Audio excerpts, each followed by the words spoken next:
It started out with COVID. I wasn't feeling well.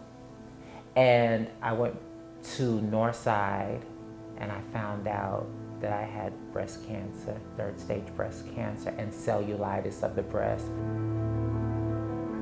Because I felt like my life has already been hard. Throughout my whole life has already been hard, and now this. And all I ever wanted to do was be a girl. All I ever wanted to do was be a woman. And I left home at 17. Prostitution, stealing if we had to, anything to make money. The tube running out of my arm and my hands, I just prayed. I laid on the floor and prayed on my face. I just prayed. And the next morning, my phone rang and I heard, hello? And she told me that she was battling cancer and that she was sleeping in hotels. And she was like, hey, Mom, how are you feeling? And I said, I'm okay, I'm trying. She's like, this is Jessie. She's like, I don't want you to worry about a thing. We have somewhere for you to go.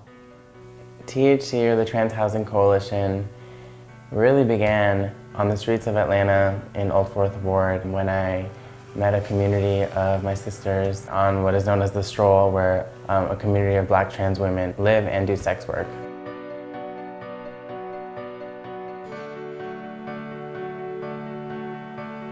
In the summer of 2020, in the resurgence of the movement for Black Lives, and it suddenly went viral. Don't shoot! Hands up! Don't shoot! It went for a few thousand to 100,000 to now, several million. Don't shoot! Hands up! We decided that, Trans Housing Coalition was going to be different because our mission is really just to alleviate chronic homelessness for trans folks, and particularly Black and brown trans people.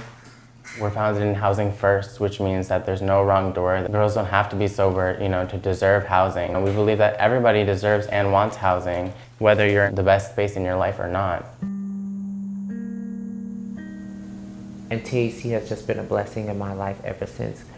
I have a room with a king-size bed, a big mirror, and all this was already in the room.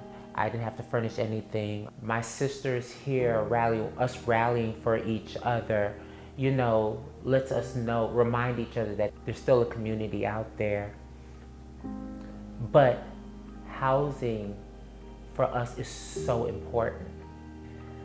I'm about to get emotional because I'm just starting to see it, and